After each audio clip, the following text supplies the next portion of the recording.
അഞ്ചലിൽ സ്വകാര്യ ആശുപത്രിയിലെ സെക്യൂരിറ്റി ജീവനക്കാരനെ വെട്ടിപ്പരിക്കേൽപ്പിച്ച കേസിലെ പ്രതി അറസ്റ്റിൽ. ചണ്ണപ്പേട്ട പുത്താറ്റു വേങ്കോട് കോളനി സ്വദേശി വെള്ളം ബാബു എന്നറിയപ്പെടുന്ന ബാബുവാണ് പിടിയിലായത്. ഇയാൾ നിരവധി മോഷണ കേസുകളിലെ പ്രതിയാണെന്ന് അഞ്ചൽ പോലീസ് പറഞ്ഞു. അഞ്ചൽ ദേവദാസ് ആശുപത്രിയിലെ സെക്യൂരിറ്റി ജീവനക്കാരനായ ആയൂർ പെരുമണ്ണൂർ സ്വദേശി ലൂക്കോസിനെ വെട്ടിപ്പരിക്കേൽപ്പിച്ച കേസിലാണ് ഇയാൾ പിടിയിലായത്.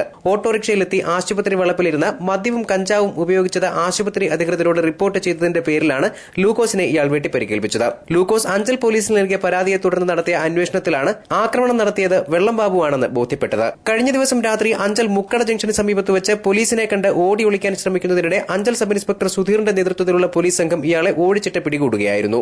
പ്രദേശത്ത് അടുത്തിടെ നടന്നിട്ടുള്ള മോഷണ കേസുകളിലുള്ള ഇയാളുടെ പങ്കാളിത്തം അന്വേഷിക്കുമെന്ന് പോലീസ് പറഞ്ഞു. വീടുകളുടെയും മറ്റും കതക് പൊളിച്ച് ആഭരണങ്ങളും പണവും മോഷ്ടിക്കുന്നതാണ് ഇയാളുടെ പതിവ്. അഞ്ചലിലും പരിസര പ്രദേശങ്ങളിലും അടുത്ത കാലത്തായി നിരവധി വീടുകളുടെ മുൻവശത്തെ വാതിൽ പൊളിച്ച് മോഷണം നടന്നിട്ടുണ്ട്. നാളുകളായി തുമ്പ് കിട്ടാത്ത പല മോഷണ കേസുകൾക്കും ബാബുവിനെ പിടികൂടിയതോടെ തുമ്പുണ്ടാകുമെന്ന പ്രതീക്ഷയിലാണ് പോലീസ്. ഇയാളൊരു കള്ളനാണ്, പ്രൊഫഷണൽ കള്ളനാണ്. അടുത്ത കാലത്ത് ശിക്ഷ കഴിഞ്ഞ് ഇറങ്ങിയതാണ് മോഷണ കേസ്. നമ്മളുടെ 2 മോഷണത്തിൽ ഇയാൾ സംശയിക്കപ്പെടുന്നുണ്ട്. അതിന്റെ അടിസ്ഥാനത്തിൽ ഇയാളെ ഫിംഗർ പ്രിന്റ് എടുത്ത് നമ്മൾ ട്രേസ് ചെയ്യാൻ വേണ്ടി കൊടുത്തിട്ടുണ്ട്.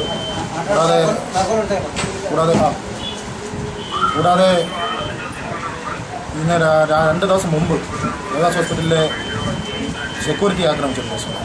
മാരകമായി പറ്റി പരിക്കേൽപ്പിച്ച് അയാൾക്ക് ചികിത്സ കഴിഞ്ഞു വരികയാണ്. അങ്ങനെ സംശയത്തിൻ്റെ വിവരത്തിൻ്റെ അടിസ്ഥാനത്തിൽ അന്വേഷണം നടത്തിയാണ് ഇയാളെ കണ്ടത്. ഇയാളിപ്പോൾ പഴയ 2-3 കേസുകൾ അഞ്ചൽ സ്റ്റേഷനിലെ കേസിലുണ്ടെങ്കിൽ മാത്രമല്ല കടയമംഗലം സ്റ്റേഷനിലും കേസിൽ പ്രതിയാണ്. ഇതിൻ്റെ പേര് ബാബു എന്നാണ്. ബാബു വെള്ളംകുടി ബാബു എന്നാണ് അയാളെ വിളിക്കുന്നത്.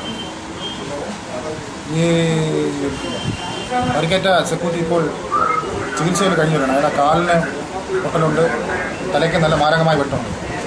അദ്ദേഹം ഒരു ഓട്ടോറിക്ഷ കൊണ്ടിട്ട തർക്കമാണ്. അന്നേരമാണ് ഇയാളെ കണ്ടത്. ഓട്ടോറിക്ഷ കൊണ്ടിട്ട സമയത്ത് ഓട്ടോറിക്ഷ എടുത്ത് മാറ്റം ആവശ്യപ്പെട്ടതിൻ്റെ അടിസ്ഥാനത്തിലാണ് സെക്യൂരിറ്റിക്കാരായിട്ട് വിഷയമായത്.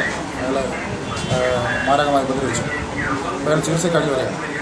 ഇയാളെന്നെ കോടതിയിൽ നിന്ന് പ്രൊഡ്യൂസ് ചെയ്യും. അത് കഴിഞ്ഞ് നമ്മുടെ കസ്റ്റഡി വാങ്ങി മറ്റു മോഷണങ്ങൾക്ക് വേണ്ടി കൂടുതൽ ചോദ്യം ചെയ്ത് സാധനങ്ങളൊക്കെ റിക്കവർ ചെയ്യാനുള്ള ശ്രമത്തിലാണ്. News bureau, Anchal.